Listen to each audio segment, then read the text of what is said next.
exits for position. Goes around the outside, it's in his team. Qualified. Hello, everybody, and welcome back to another episode of Barely Qualified, a Formula One podcast. We're your hosts. I'm Channing Apodaca, the man across the screen, as always, the lovely Brandon Wood. How you doing, my man? Yo.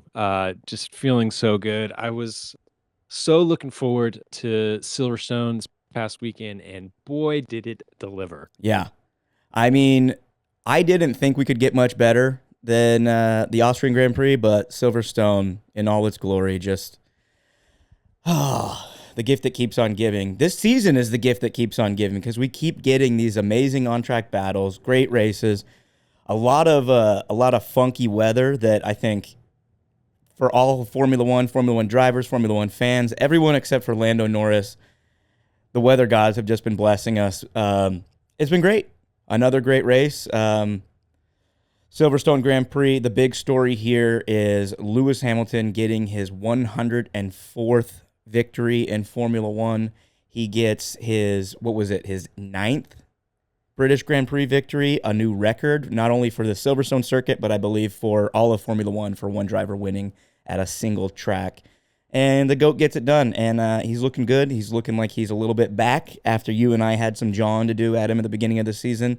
Mercedes looking like they're a little bit back, despite I think it was a water pump issue on George Russell's car, right? And Lewis himself might be doing a little bit of soul-searching in this offseason.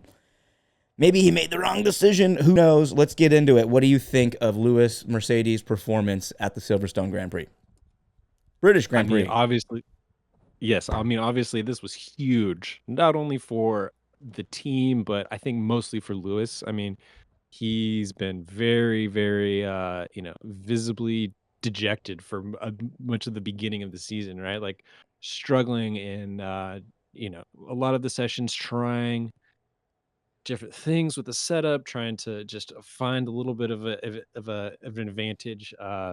And as the teams started to make fixes with the development and everything, and things have started to come into place, Lewis's, I think, confidence has just been building in the last four or five races. I don't think he's finished outside of the top four. So I think as his confidence has been building, and he's able to on a weekend where it's so difficult, with the changing conditions, at different stages of this race, different cars were faster at different times. You really had to make all the right decisions at the right time, and in true Lewis fashion, using his amazing experience and feel for the car, was able to make those right choices at the right time, and is able to just pull it out and make it happen and bring Mercedes this win, fully on merit. It was not like last weekend where George kind of got gifted a little bit by the two front runners taking each other out.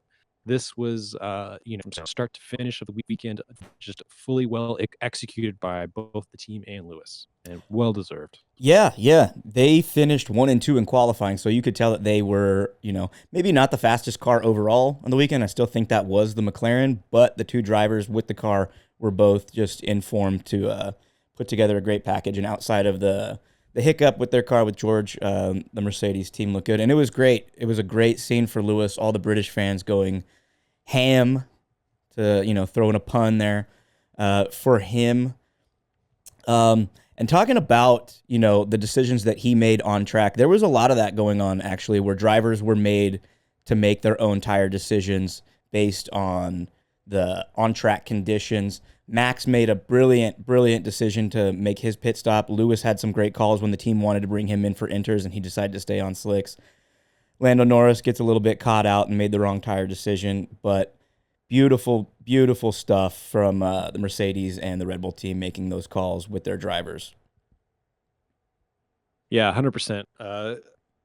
Quite a few teams, or I should say maybe drivers, making the bad call there. And like you said, Lando Norris and Oscar Piastri at one point, I think it was lap 26 or so, as the rain is starting to come down, they decided to stay out a little bit longer than the rest of the field, and ended up catching them out this weekend. I think seems to be something that McLaren's still struggling with. Yeah. This team, although the team, McLaren in their history has a long legacy of being, a lot of championships, a lot of race wins. This newer organization is still very new to fighting up at the front, and it when the competition is as close as it is, all of those small decisions and all the little timing things start to matter even more. And so I think that's what we're still seeing They're a little for green in them. that area. Exactly. Since they got their first win in Miami, the past 6 races, they've had basically the faster car at most of the tracks, Yeah. and they haven't been able to deliver, right? They haven't been able to back it up. So really frustrating to see this happen. Obviously Lando was very, very upset about it after the race. You see him in his interviews, he's just at a loss for words, very like it, just feeling very down on himself, which I'm a little bit worried about. We've seen this before with Lando. When things are not going well, he's just seems very, very depressed, and I think it does kind of affect his performance a little bit. So I'm hoping that moving forward, he's able to shake it off and just kind of get back into the mix. Yeah, the McLaren team, it looks like, they're always one lap off of the right decision. They had Yeah. the opportunity to double stack, and they chose not to, which really, really completely ruined Oscar Piastri's race. And I think he might have had the best pace of all 20 drivers in that Grand Prix, and put him back to 4th, I believe he ended up finishing. Could have had a podium, could have potentially had a win if they had double stacked that, with Lando's soft tire call. But yeah, I think the count is coming out of Miami. They had an opportunity to win the last 6 races and have kind of mucked it by a 1 lap decision every single time. Had they had they not let Lando stay out 1 extra lap on those slicks and brought him in for inters when the rest of the pack did, they could have easily run away with this, possibly with a 1-2 if they, you factor in that double stack, and just messed it up. I think Lando is a little bit dejected. He's a little frustrated, but he does come back to each race still competitive. So hopefully this, doesn't add fuel to that negative fire in his mind, because there's still a lot of season left to go. And if you factor in those 6 races, let's, posit a world where they did win all those, Lando Norris could potentially be winning the world championship. McLaren could be winning the world championship as a team, or they'd be off by just a few points, because it's kind of a 2v1, because we'll get into this a little bit later, but Sergio Perez is absolutely nowhere to be found in this equation. McLaren's still looking like they're, top team, I think, just outside the performance window, and everybody else kind of picking up those scraps where they can. Yeah, another driver that made a bad call with their tire timing this weekend was Charles Leclerc. Oof. Decided to go. I mean, he was already having a rough weekend up to this point in practice. Charles took on some new upgrades for this weekend, and then after the practice sessions, they decided to ditch it and go back to an older setup. So he was going into qualifying. He didn't really have any full dry runs with his setup, so Yeah. kind of suffered a little bit there. And then uh, when it came time to pit for inters in the race, he made the call a little bit about 8 laps too early, and then ended up using up all the tread on his inters, so that when it came time for that tire to actually do what it needed to do when conditions were wet, he ends up having to pit again to get Yep. another fresh inter. So just really rough run for Chuck here. So Yeah, like we were mentioning basically with Lewis, burned an entire pit stop that was unnecessary. So loses 20 plus seconds, I think it is, at Silverstone, that put him just in the back of the pack. I don't know if you noticed, but like talking about the wear that was happening on those inter tires, because half the track is wet, half the track is dry, or certain spots. But those inters were getting chewed up. There was a beautiful shot. So shout out to the Sky Sports camera crew and the production team. Did you see the slow mo close up shot of Max Verstappen's tire and the degrading that was happening on those inters? Did you happen to catch that? No, I missed it, but If you go back and watch the highlights, or anybody listen to this, if you could go back and watch the highlights or the race in 30 on the F1 TV channel, there's a beautiful shot tied in on those inters, and you can just see rubber flying off. It was just a really good insight for fans into what's actually happening and what the drivers were having to deal with during those tricky conditions. Great shot. Shout out to them. yeah, really tricky conditions all weekend, and it always seems to be that when conditions are tricky like this, that uh Charles seems to struggle a little bit more than Carlos. Hmm. Carlos just seems to settle into the car a little bit more, whereas like Chuck is like trying to make up for that lack of pace, or wherever they're at with the car. So I don't know. It's tough seeing what this team thinking about what this team is gonna kind of position they're gonna be in next year. With the changes happening, is Lewis reconsidering now, like what what he's doing for next year? He's probably still feels confident for the most part, but I'm sure there's some doubts now.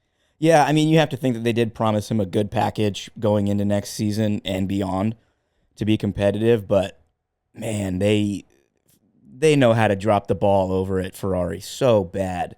And talking about like the McLaren versus Ferrari team and everything that's going on, McLaren's going to be bringing a new setup. They're going to be bringing upgrades to Hungary, which if you look at their pace here and thinking about, whether or not this package could work out, which fingers crossed that it does, Mercedes could be very, very dangerous the rest of the season. I don't think they're going to be in contention for either of the world championships, but they're going to make a bid for that P2 spot, whether it be driver or constructors, if this car they can put together is, as competitive as its potential could be. Yeah, I mean that's the biggest thing I'm taking away from this whole triple header here is that you know the fight is on Oh, for yeah. the rest of the season. There's at least three teams that can fight for a win in any given weekend. It's going to come down to small little things like track characteristics and just like team execution through the weekend. So I think it's up anybody's. I hate to say it's anybody's game the rest of the year, because I think Red Bull and Max have enough. At least Max is for the drivers championship. He's got so much headroom that I Yeah. don't know that anyone's gonna be able to come close. But I think everywhere else down the grid, it's gonna be a fight all the way to the end. So I'm so excited. This has turned out to be such a good season. Yeah, it's going to be tight. Max has an 84-point cushion from him and Lando, and, that is one DNF away from really opening up the door there. And if McLaren can stay on form, and who knows, it's wide open. Yeah, I Um, think we're about halfway. I think this was round 12, right? So yeah, we're getting there, just about the yeah, halfway so point, because after Hungary, we're hitting the summer break, which is good news for some teams, bad news for some drivers. yes, now I think it's time we get into our props and our flops. No, no, no. We have to talk about one specific driver before we get there. We got to talk about Sergio Perez. I And know and he's getting my flop for today, because this is rough, man. I yeah, mean, this has been a pattern past couple seasons. Last year especially, I was after Miami. He had racked up a couple wins, and then seemingly he just fell off and hit a little patch where he wasn't making it into Q3.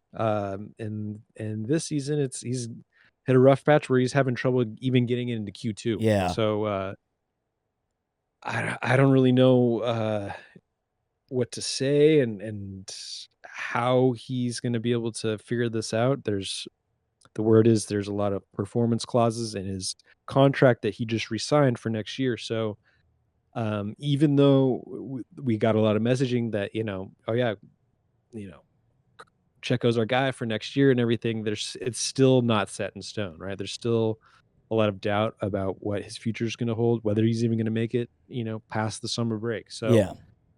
Talk is how are you feeling about this? If you're Christian Horner, what are you thinking right now? well, here's a big thing. After this race, they announced that Liam Lawson's going to be doing a test at Silverstone. I believe it's this coming weekend. And if that test goes well for Liam Lawson in the RB, what is it, 19 now?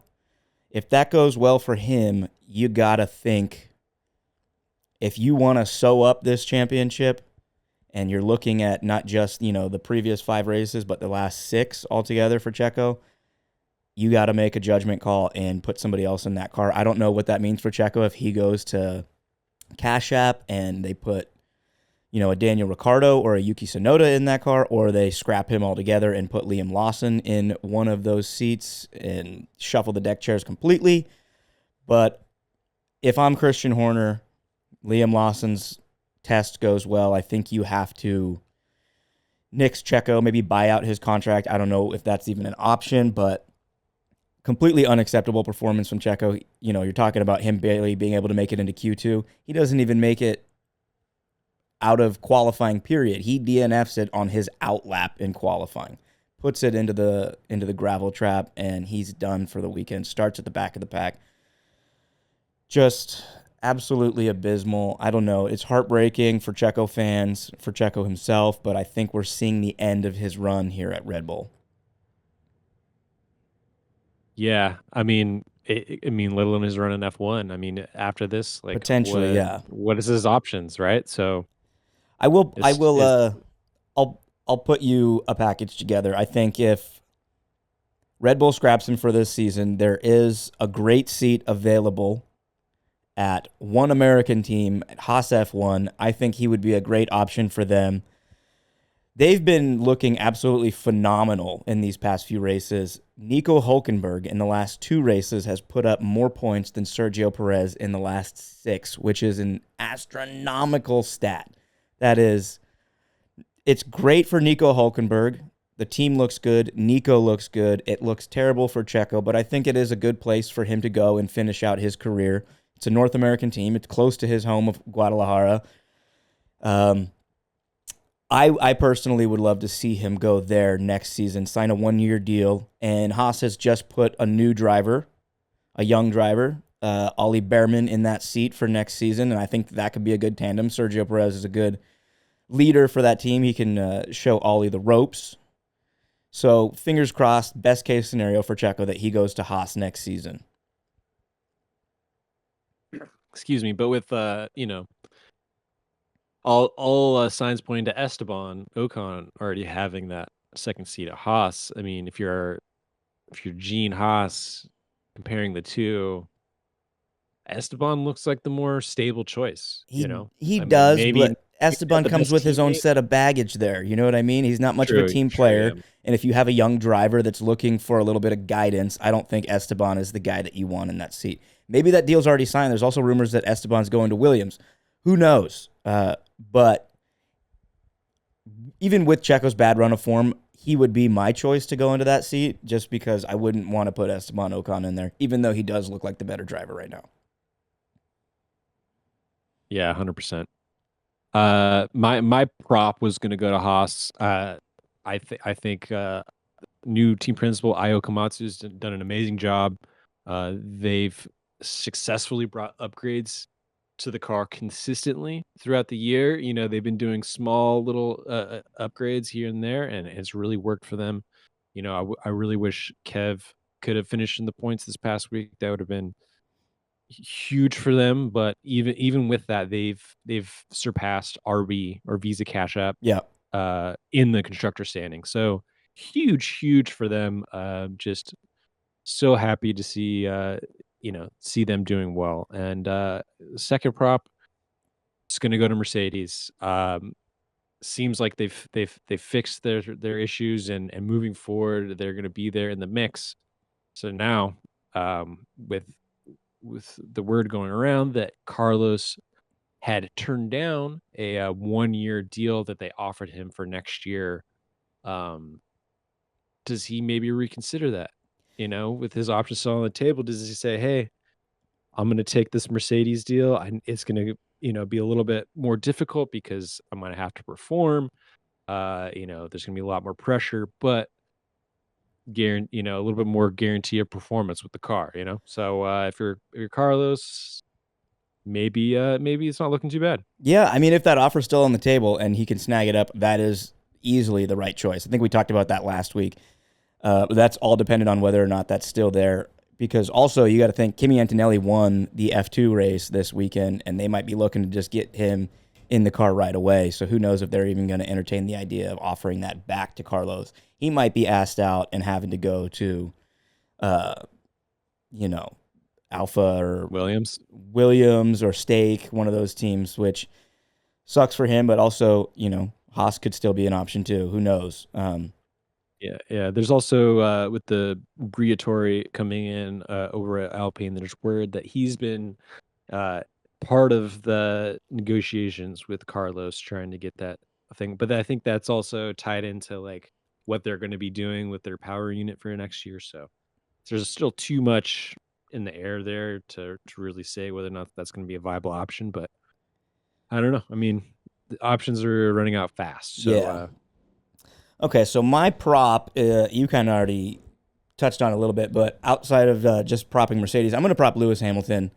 Really getting his mojo back, putting together a great weekend and a great run of races recently, and getting it done at his home race. It was a 1-3 for British drivers, and the GOAT came out on top, so big prop to him. It was a great scene, too, to see him post-race. As soon as he crosses the line, you can hear the emotion in his voice. It was nice to see Lewis just sort of feel again. You know what I mean? Instead of being so dejected, as you put it earlier, just to see him back on top, in the fold, and kind of where he belongs to be. And then the scenes of him hugging his father and then his stepmom congratulating him. It was really nice to see.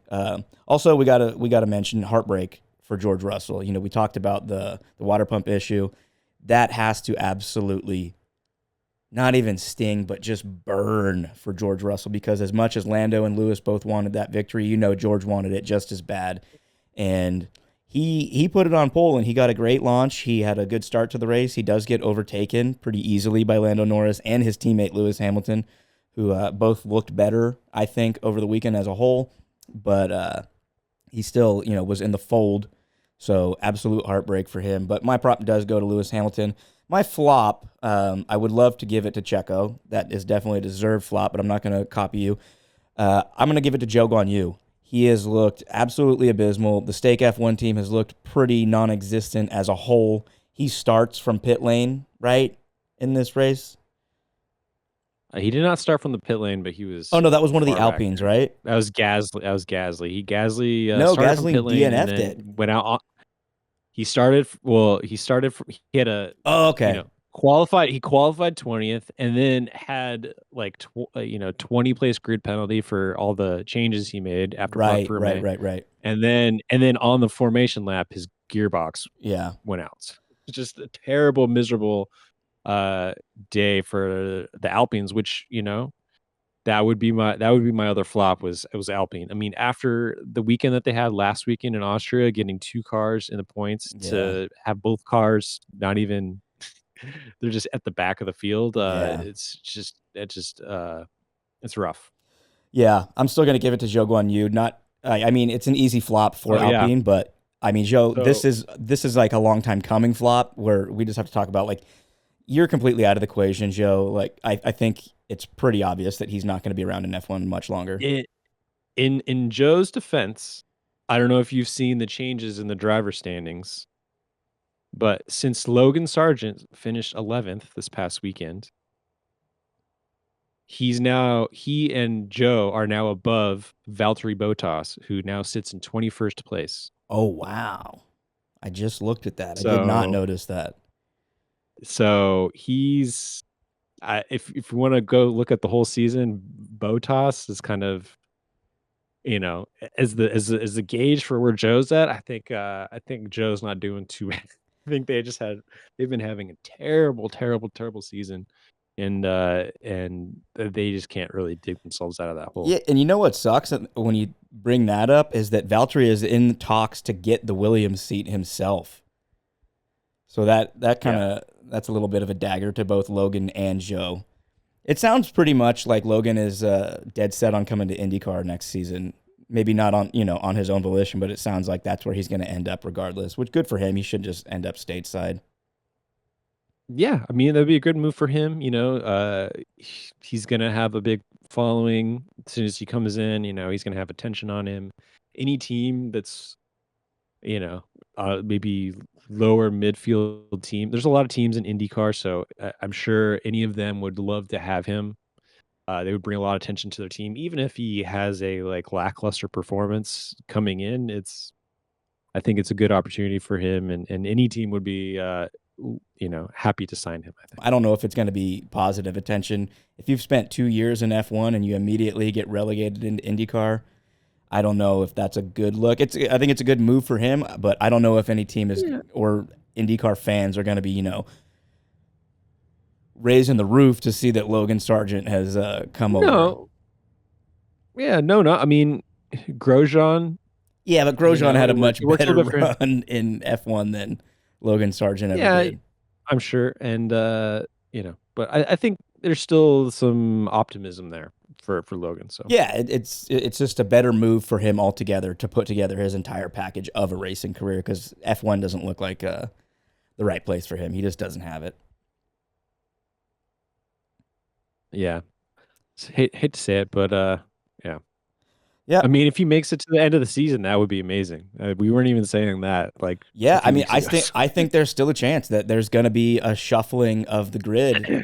We might have a 23 driver championship come, post summer break. I mean, now that I'm thinking about it, you look at the last 2-3 weekends, this is the best Logan's done. Oh yeah. His entire carear. So I think that car was also in a much better place here than in the previous races. Didn't he out-qualify Alex for the first time this weekend? He might have. Let me look that up real quick. Let's see. Alex Albon qualified maybe it was Logan 12th. Maybe it was in Austria, but I think recently it was Austria, I believe. He out-qualified Alex for the first time. Let's see if I can bring that up real quick. Not the race qualifying. It was no Alex Albon. No, even when we think he did, it's a no. Maybe it was Spain. Either way, but he did break that. But he has looked better. Yeah, so he has looked better. It might be a little too late. But exactly. So hate to see it, but yeah, fresh blood, much needed in F1. A couple different spots that could be filled. Anywho, so those are our props and flops. The race was Lewis Hamilton from Max Verstappen and Lando Norris with more heartbreak. Anything else on the British Grand Prix before we put a bow tie on this? A bow tie or a bow? No, a bow. Just a bow. But the only thing I think I'm going to be looking for next week is Lando. They got to fix his first laps. Yeah, of the race. Absolutely, he's lost a place every single race since Miami. Yeah, so hit that sim, practice those starts. Yeah, we were talking about it. I don't know if it's a McLaren issue or a Lando issue, because if you look at Oscar's starts have been good. He's held his position, if not gained, on the first few laps, and Lando consistently loses. His jump off the line, I don't think, is too much slower than those top dogs and the guys who get good launches, which is like Max Verstappen. George Russell usually gets a great launch. Lando's not too far off, but I do think he tries to go too defensive at the beginning and tries to make a move to defend the cars that are surrounding him instead of just kind of staying the line and going full out towards that first corner, and he ends up losing it. Like this weekend, he put it on the curb, kind of got a little bit squirrely, and I forget who it was that goes around him. It was Lewis. Or no, it was Max. Oscar passed him. On the first lap? Yeah. I think they both did. Max passed him Yeah. for sure. Maybe it was just Max. Maybe it was just Max. I was thinking, but yeah. But yeah, he lost a good little chunk of time right there on the first lap, but definitely needs to be fixed. I think that's one of the glaring problems of Lando's. He just needs to get those starts down, and that can completely change your race. Yeah, definitely. Yes, sir. Is that it? I think that's it. Okie doke. This has been Barely Qualified, a Formula One podcast, the post-British Grand Prix edition. What a fucking barn burner this was. F1 is really kicking off. If you're not paying attention, you definitely should be. Yep. Catch you guys in Budapest. Budapest. We'll see you guys there. Peace.